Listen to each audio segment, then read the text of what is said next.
Many women experience violence for a long time before they seek support from a domestic and family violence service or even police. So it's very important that you know that when you do reach out for support that you're not alone, that there is help available for you, and that even though you may feel very isolated and as though you're having to deal with this on your own, in fact there are many services who can support you. In the past, to keep myself and my children safe, I try to not to argue with him, try to be pleasant when he's around, and I can pick up the time when things gonna happen. It's like a cycle, so you will go through like a honeymoon period, everything is hunky-dory, but you will know like suddenly he will be upset and start yelling and screaming. That's the time when I need to back off, and also like get the children, don't upset dad, just do what he wants us to do, and if he yell at us, we'll just accept the blame. Even though it's not my fault, I will say I'm so sorry, I apologize. And the other thing is actually to talk to those ones that you trust, like my immediate family, to let them know that it's a bit of trouble at home. As time goes on, I feel more comfortable to say talk to my sister or my mom or one or two close friends, because I figured out that if nobody knows what's going on when things happen, really happen, I've got no one to believe me or support me. So I think it's important to actually start opening up and talk to others. We know that you are the expert in your life, that no one knows your situation better than you do. And we know that you will be already using safety tips that you might have been using to keep yourself and your children safe.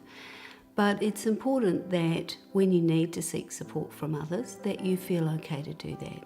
When I contact the health service or crisis service, when they told me the information about what services are out there that I could access, that was very helpful.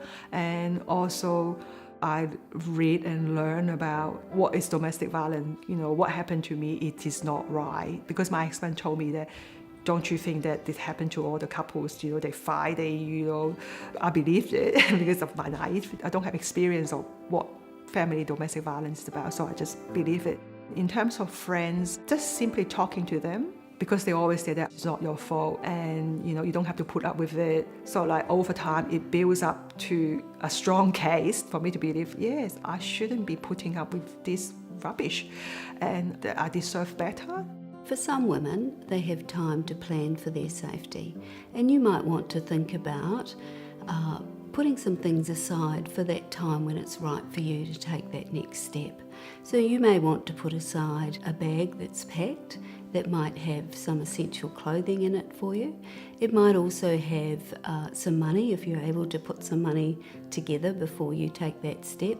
It could have some very important documents that you may need once you leave the home. The thing that I need to think of when I'm planning to leave, number one is some cash on hand so I can have, because when I decided to leave, I decided not to take any credit cards, joint accounts, because the bank will disclose where the transaction taking place. Number two is very important is documents. So I make sure that I have my passport and the children's birth certificate and any things that show that I have some sort of residency.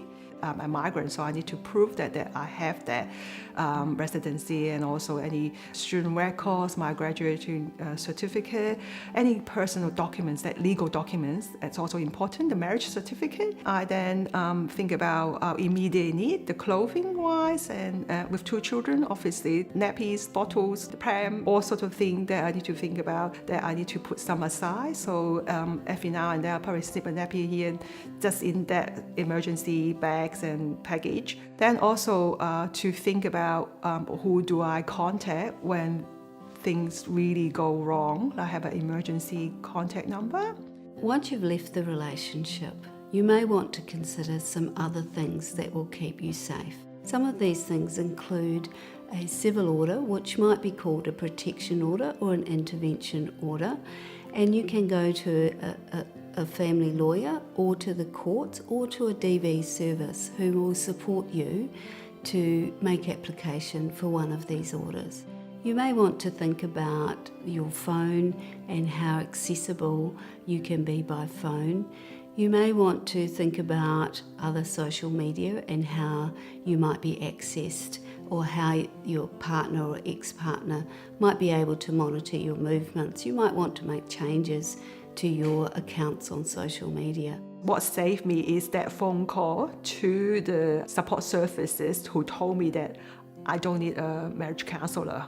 I need to come in because my life is in danger and my children's life. To have someone to tell me that and to put things into perspective, that would be my advice. Don't suffer in silence and seek help.